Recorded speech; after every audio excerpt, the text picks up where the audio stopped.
compétition consiste à se poser au moins sur son terrain, ça ne sert à rien d'en faire plus. Notre but étant de montrer que la France est couverte d'un magnifique tissu d'aérodromes et que c'est un peu un trésor, un patrimoine qu'il faut absolument conserver et entretenir. Vous allez me dire, si plusieurs pilotes font son terrain, à ce moment-là, on va s'intéresser à comparer les distances parcourues pour faire ces 100 terrains. Et ceux qui auront fait ça avec la distance minimale seront considérés comme encore un peu meilleurs que les autres parce que stratégie plus habile, plus fine. C'est pas une course de vitesse, surtout pas. C'est absolument pas une course de vitesse. De toute façon, il y a 24 heures pour réaliser cette performance, parce que c'en est une quand même, mais c'est plus une performance de gestion d'une stratégie du vol, utiliser la topographie, l'implantation des terrains, la météo, voilà. Et c'est ça qu'on veut, c'est que les gens, en toute sécurité, dans le respect absolu des règles, essayent de pratiquer le plus grand nombre possible de terrains.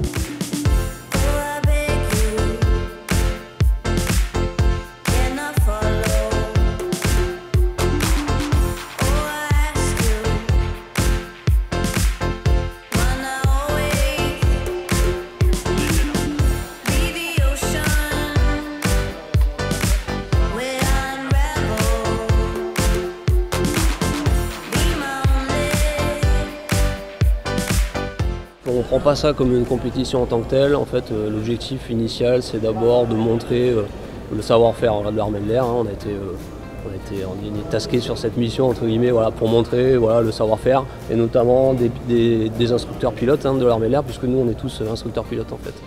Tout est prêt, on a quelques détails encore à peaufiner, voilà, quelques terrains un petit peu particuliers, ce qu'on est en train de regarder, voilà, où il faut être un petit peu plus vigilant que d'autres. Voilà. Et ce qui va être difficile en fait, c'est de se freiner, surtout pour justement rester dans ce qu'on sait faire et pas faire n'importe quoi pour gagner. Donc là on termine, on pose la balise, on voit comment on va la fixer pour que demain elle tienne bien, qu'elle ne bouge pas, comment on va passer les câbles, comment on va tout fixer. Ensuite on termine les pleins des avions pour qu'ils soient prêts, on a vérifié les niveaux d'huile, que tout se passait bien. Là on va mettre maintenant les autocollants et ensuite briefing. Là je suis en train d'installer la balise en fait pour que le sol en fait repère l'avion, voit par où on passe, etc. Donc il y a 2 capteurs qui sont là, qui sont reliés à la balise qui est là et la balise est reliée au PC en fait.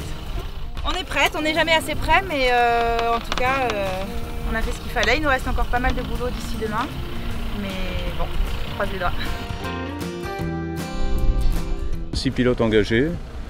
Et on utilise 2 machines pour cela, l'avion de la course et un avion d'assistance pour convoyer les pilotes d'une escale à l'autre. C'est pas une compétition mais c'est une manifestation, j'y participe depuis le début, c'est quelque chose qui est très passionnant sur le plan technique de pilotage et puis bon, la démonstration du maillage aéroportuaire c'est quelque chose d'intéressant également. Donc ce qui nous anime c'est cet esprit d'équipe autour de cette manifestation et puis la possibilité de passer 2 journées à se faire plaisir entre pilotes. Ça y est, prêt. On a un gros aéroclub, l'UALRT au nord de l'île et on fait participer un maximum de pilotes, donc on aura environ 12 pilotes de compétition et puis 6 avions de convoyage qui permettent de déplacer les autres équipages pour faire participer un maximum de membres. Donc l'idée c'est vraiment faire une activité commune au sein du club et de faire participer un maximum de personnes sur une compétition comme celle-là.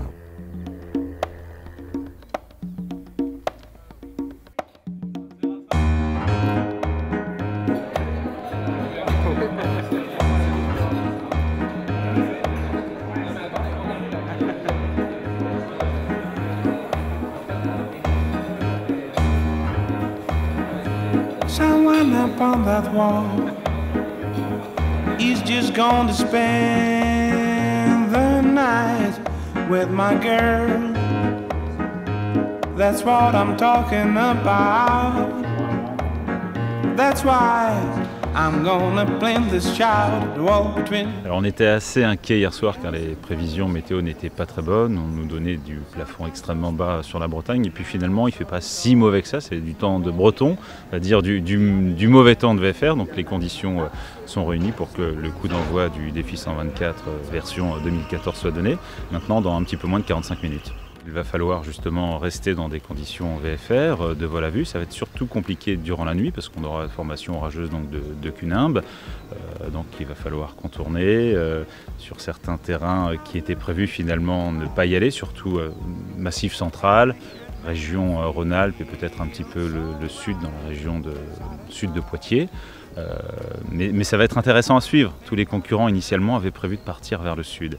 Quelle va être maintenant leur stratégie? Est-ce qu'ils vont partir directement vers l'est pour essayer de contourner ce front par l'arrière et remonter ensuite vers le sud?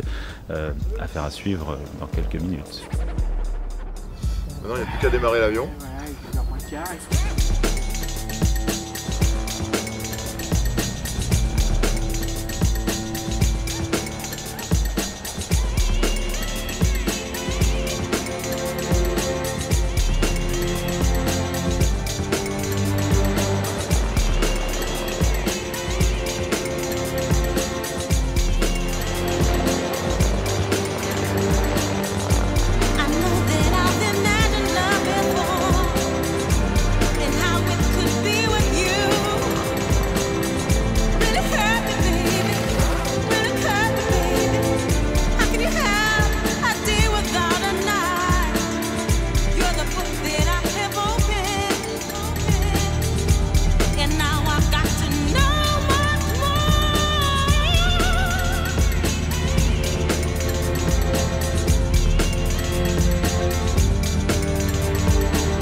On est l'équipage 2 et voilà, on va essayer d'aller valider la zone nord principalement et voilà, le vol se finira dans l'est, quelque part dans l'est.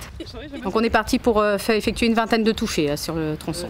Avec nos convoyeurs, ils vont faire le plein de carburant pendant que nous on va prendre place à bord pour préparer l'étape suivante. On va essayer de faire ça le plus rapidement possible, c'est l'objectif, tout en faisant ça en sécurité.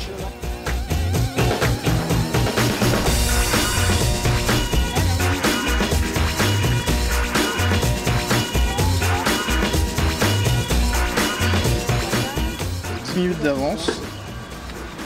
Il n'y a pas eu de problème de météo, ça a été? Non, le plus dur derrière nous, le front l'a traversé au niveau d'Avranches et pour vous ça va être grand beau temps, aucune excuse pour pas faire ce que vous avez comme objectif. On va le faire, Juste pour mettre un peu de pression.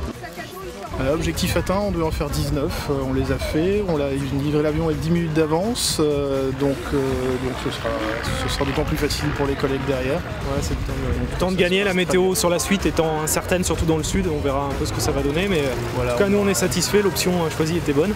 Merci à la Breitling pour organiser ça, parce que c'est une belle aventure quand même. On a la chance de le faire grâce à ça quand même. On s'est régalé, c'était le principal. Ouais.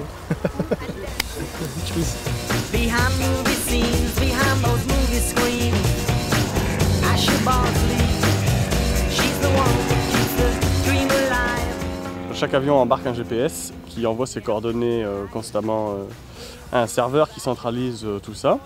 Et ça nous permet d'avoir un affichage en visuel pour les visiteurs et personnes qui suivent les concurrents sur le site web. Et en même temps un affichage très précis qui peut faire foi pour les jurys et le PC course qui va suivre la position des avions, contrôler si tout va bien et contrôler la bonne démarche des tracés pour faire les touchés en fait. Donc, en cas de coupure de réseau, comme c'est le cas souvent avec les téléphones, le système va stocker ses coordonnées en attendant de pouvoir récupérer du réseau et tout renvoyer les données qui n'ont pas pu être communiquées précédemment. Donc le seul risque c'est un retard d'affichage, mais en fait à la fin on retrouve bien le tracé complet de tous les équipages.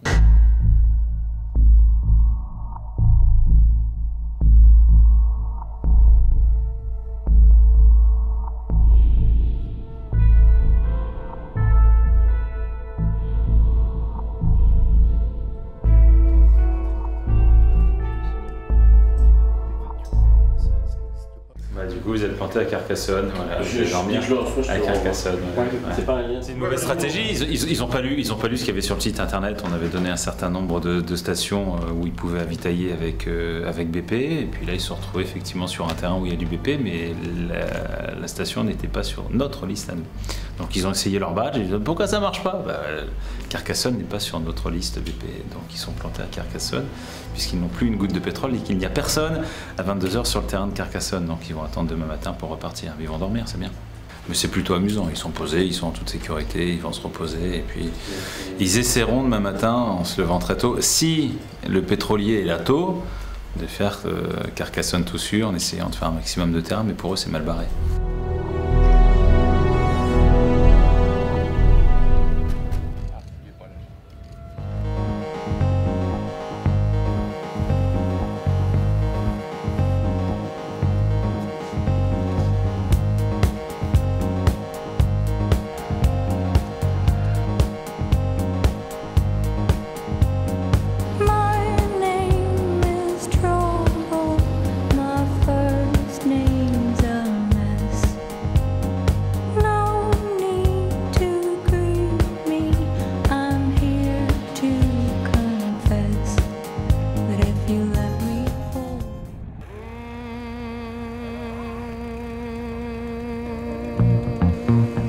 Première participation et on pense réussir avec brio, n'est-ce pas?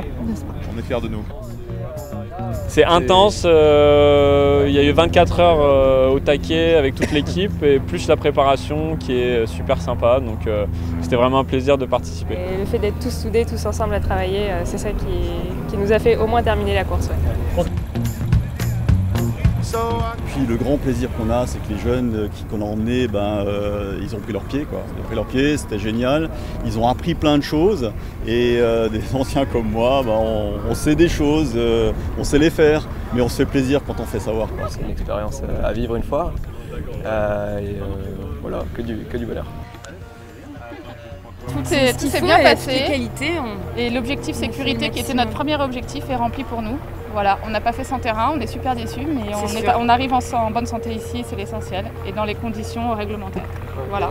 C'est un moment génial, c'est une aventure géniale. Nous, on l'a fait dans un esprit pilote professionnel, pilote amateur, et on apprend énormément de choses grâce à ça. Bon, voilà, pour nous, c'était une première participation, donc on est content d'être au bout, d'être dans les délais et normalement d'avoir fait tout ce qu'il fallait. Donc voilà, magnifique aventure en tout cas. Tour de France en 24 heures comme ça, c'est du sport et c'est très très gai. Normalement, on a fait les 100, un petit peu plus il me semble. Comme c'est un minimum, normalement le contraire. À voir ce qui a été comptabilisé maintenant, on verra dans quelques instants. Tout le monde est là, on n'a pas de soucis avec la sécurité, elle a été respectée, les règles de l'air aussi. Donc on est content de retrouver tout notre petit monde et alors maintenant on est un peu en train de regarder aérodrome par aérodrome, les kilomètres, etc. Et c'est du classement de maintenant sur la performance et tout ça c'est très très bien passé, on est très content. Tout le monde a très très bien travaillé, c'est une très très belle réussite cette année.